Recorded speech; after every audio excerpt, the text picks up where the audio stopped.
Apakah mereka diculik, dibunuh, atau apakah mereka masih hidup?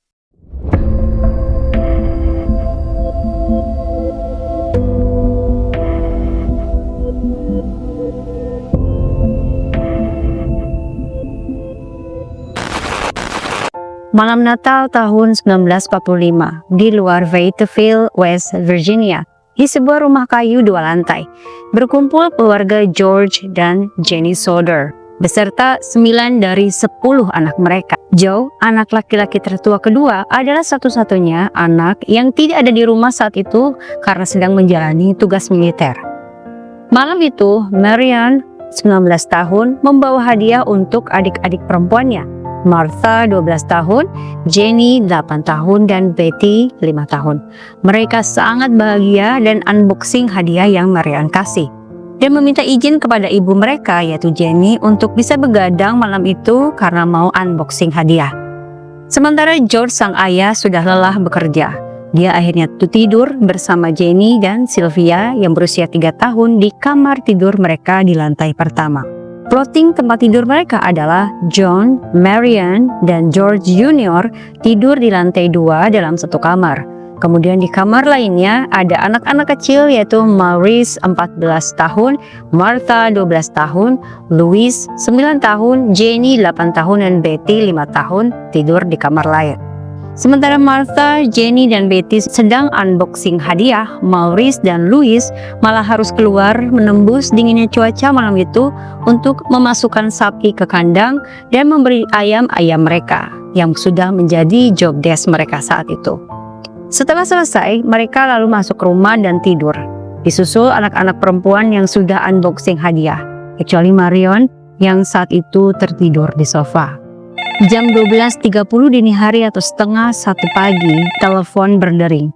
Jenny, sang ibu, bangun, sementara George dan Sylvia masih tidur.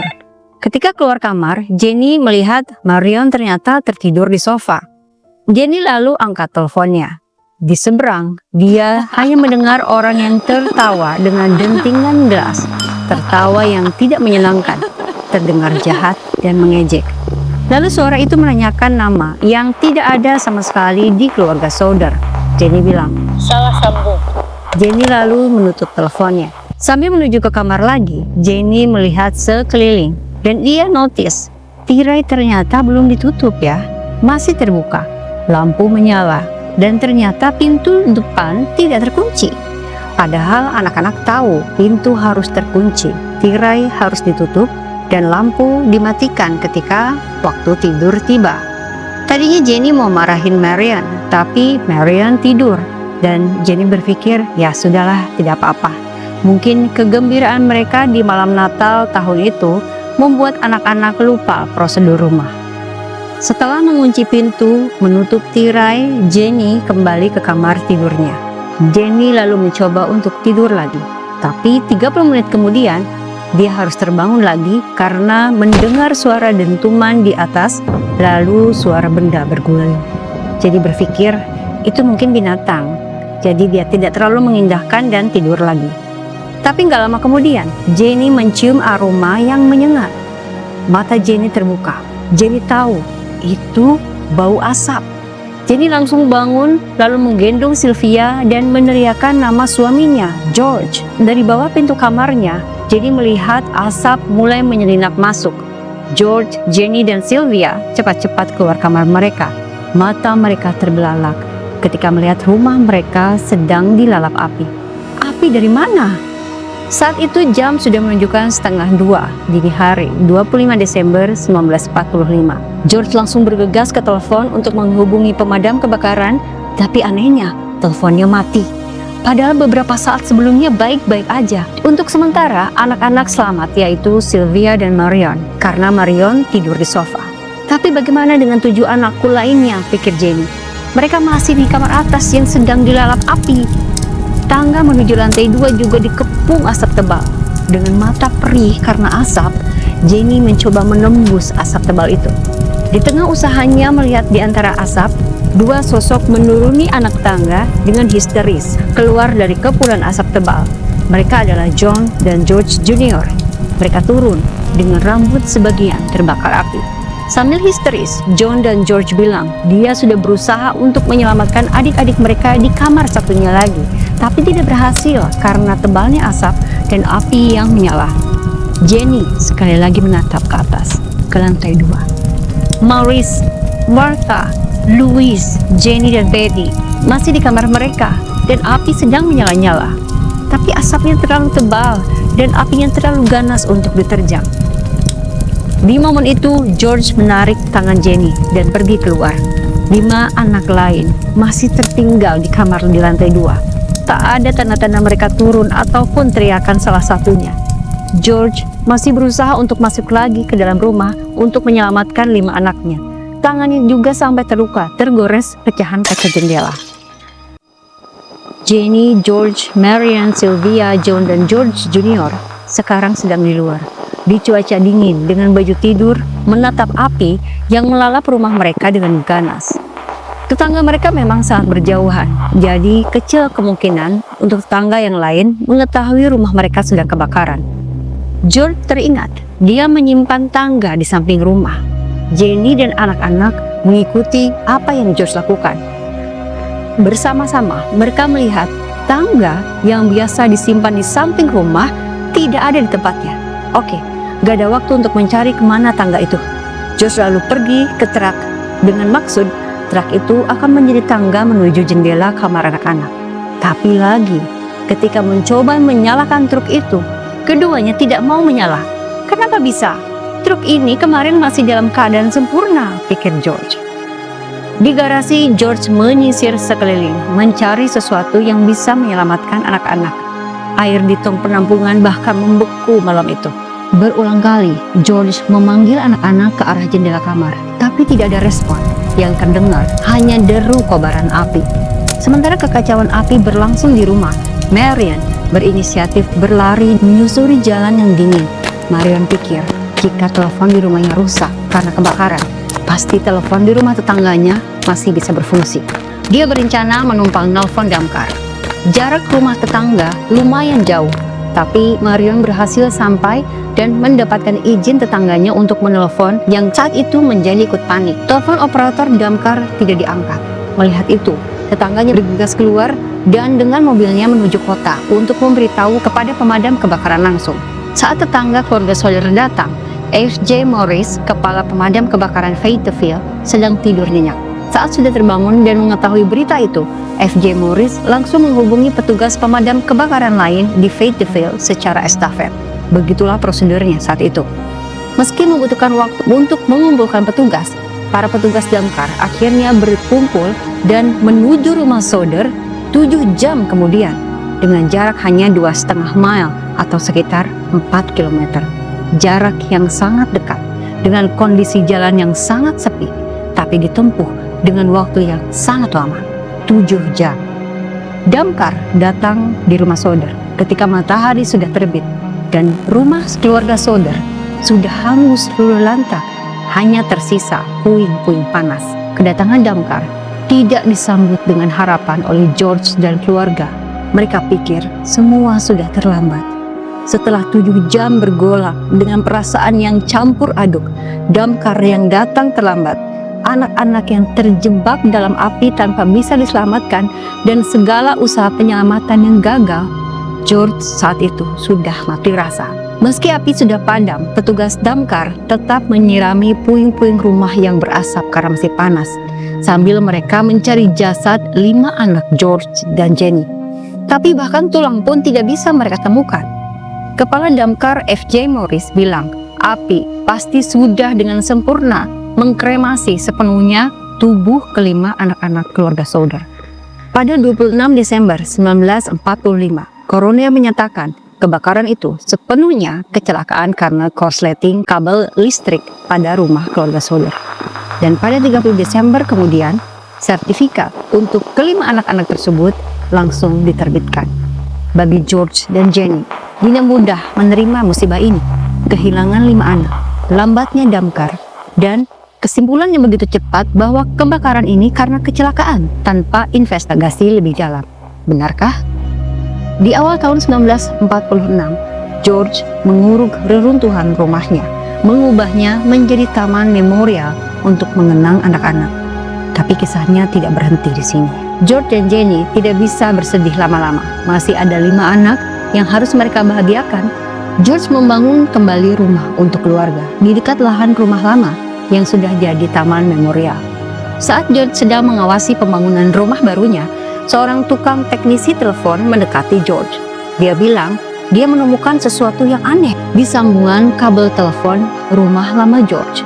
Jika rumah George terbakar, seharusnya ada kabel telepon yang mengarah ke rumah George yang hangus.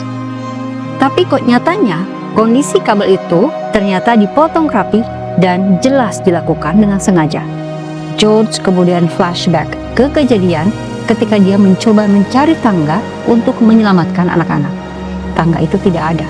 Pasti ada orang yang mengambil tangga milik George untuk naik dan memotong kabel telepon rumah George di tiang ini, pikirnya. George tiba-tiba mencari sesuatu di bawah semak-semak, juga puing. Dan ya, George menemukan tangannya yang hilang di halaman properti yang menurun ke got.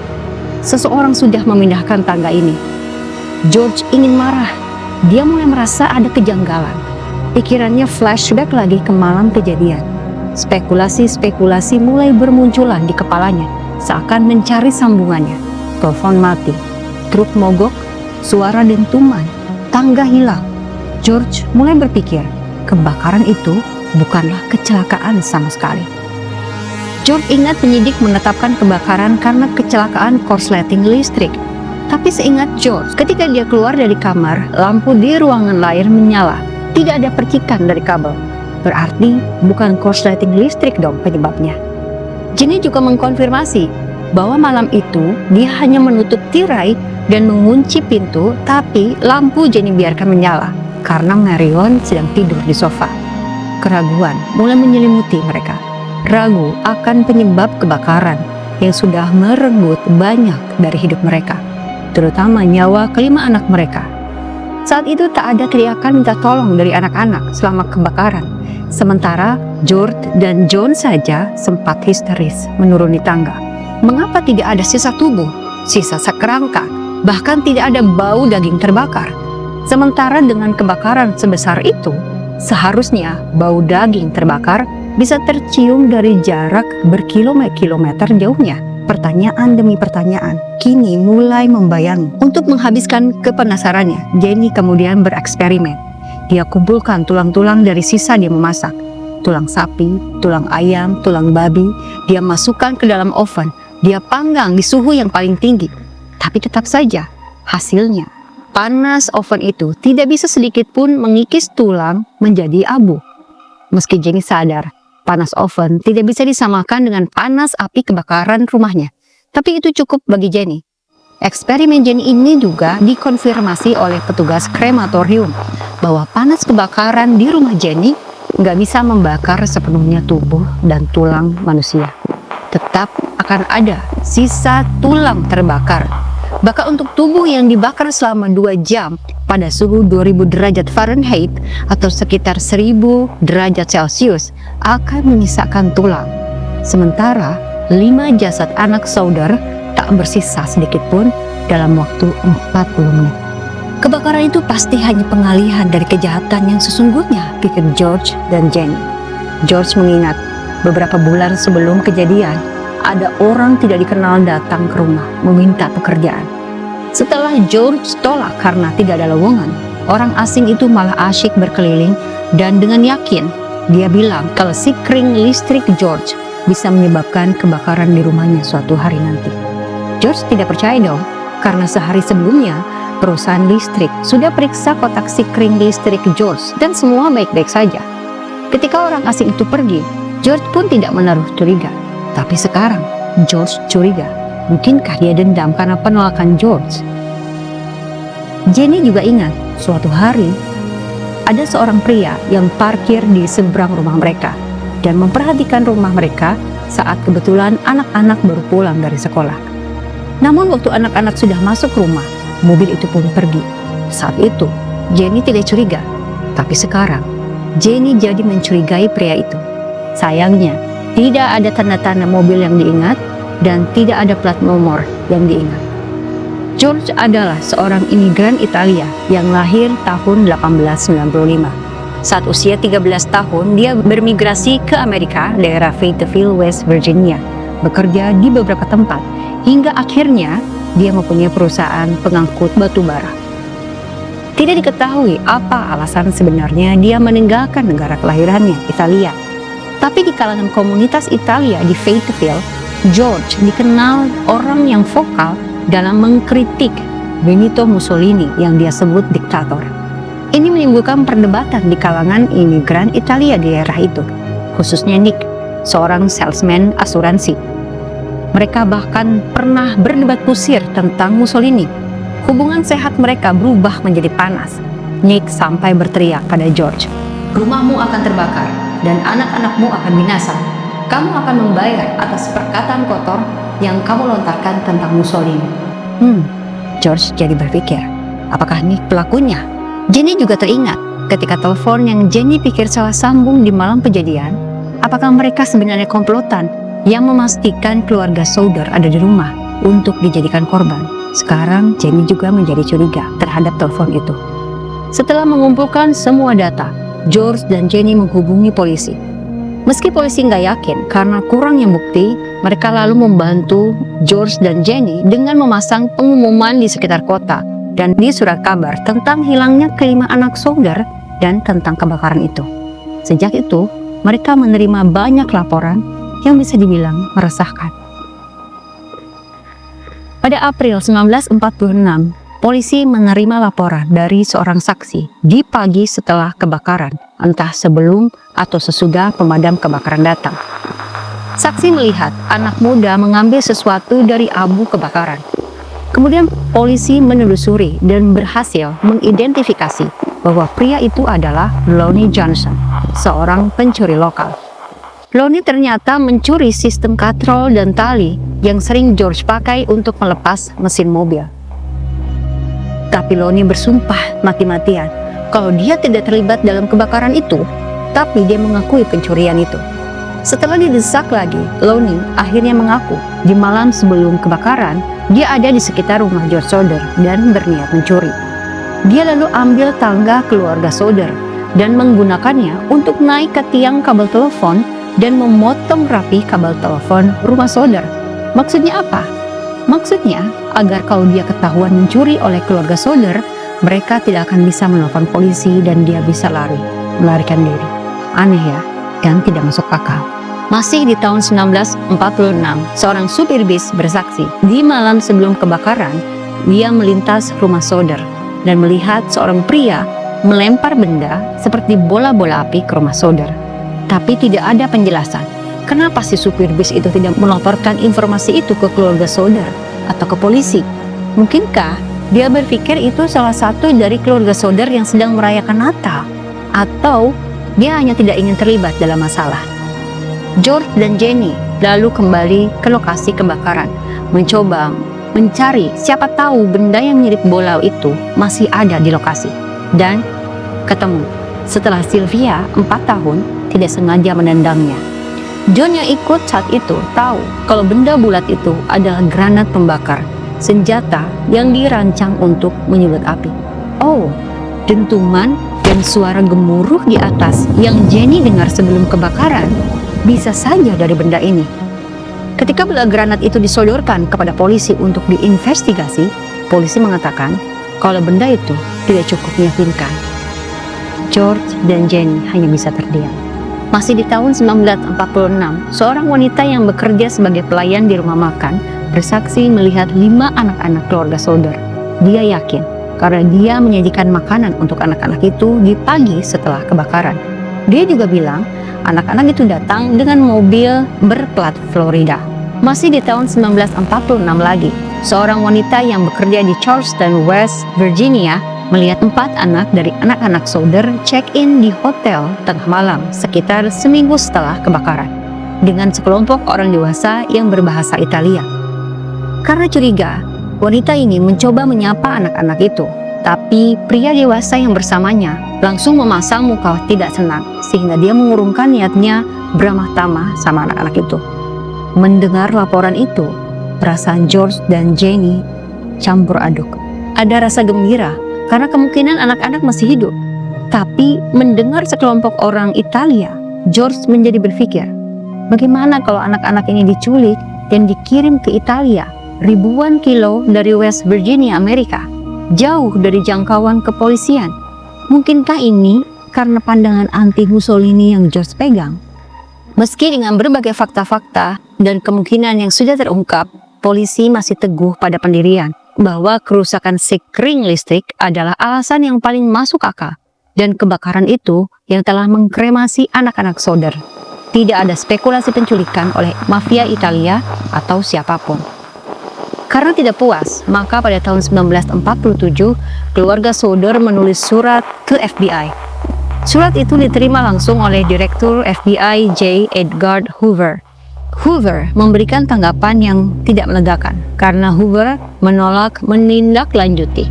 Menurutnya, permohonan keluarga Soder ini masuk dalam lingkup hukum lokal dan FBI tidak memiliki yurisdiksi ke arah tersebut. Apalagi, kepolisian dan Damkar Waterville menolak keterlibatan FBI. Keluarga Soder kemudian memutuskan menyewa private investigator atau detektif swasta C.C. Tinsley.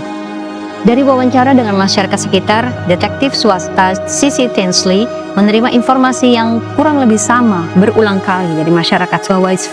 Kepala Damkar F.J. Morris menemukan organ manusia di dalam abu, tapi merahasiakannya dan konon menyimpannya di dalam kotak dinamit kayu lalu menguburnya di sekitar area kebakaran. Mendengar kabar yang baru mereka dengar itu, keluarga Soder langsung menuju area rumah lama lokasi kebakaran dan terpaksa merusak bunga-bunga yang sudah lebih dari setahun mereka tanam. Setelah menggali dan menggali, akhirnya kotak kayu berongga itu mereka temukan. Dan ternyata di dalam kotak kayu itu ada gumpalan daging kering dan baunya sangat menyengat. Mereka kemudian meminta pengurus pemakaman untuk mengecek apakah benda ini. Tapi ternyata itu adalah hati sapi, bukan organ manusia.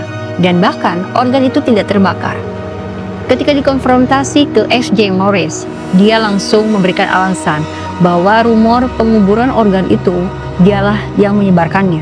Dengan harapan keluarga Soder mendengar dari orang lain dan menemukannya, kemudian percaya kalau anak-anak itu sudah meninggal. Jenny dan George bingung dengan alasan F.J. Morris. Apakah dia tidak ingin kebakaran dan meninggalnya 5 anak ini diinvestigasi lebih jauh? Keadaan menjadi makin aneh ketika hati sapi dalam box itu hilang di kantor koroner. Tahun 1947, George menceritakan perselisihannya tentang Mussolini dengan Nick, teman dekatnya dulu.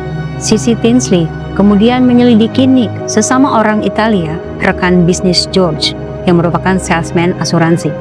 George bercerita kepada detektif kalau Nick pernah menawari asuransi. Mereka memang dulu lumayan dekat.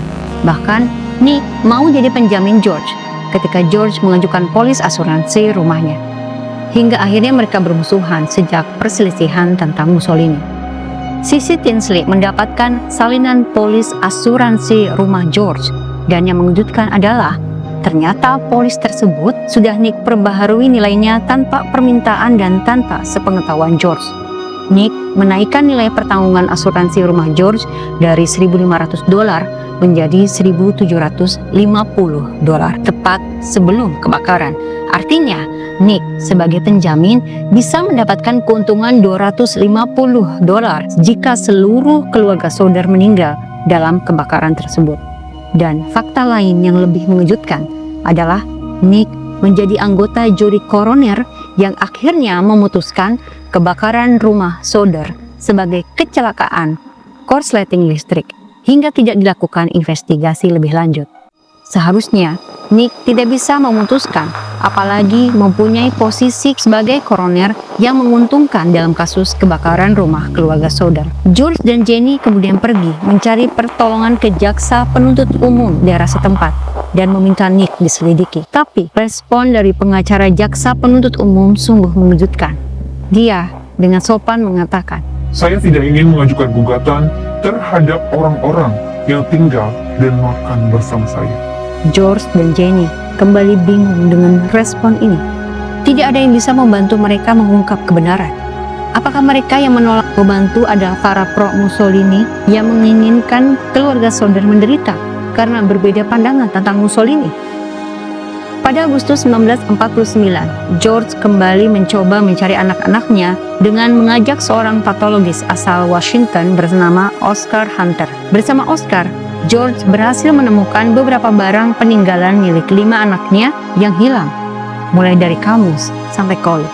Selain itu, ditemukan juga potongan tulang dari reruntuhan rumahnya George.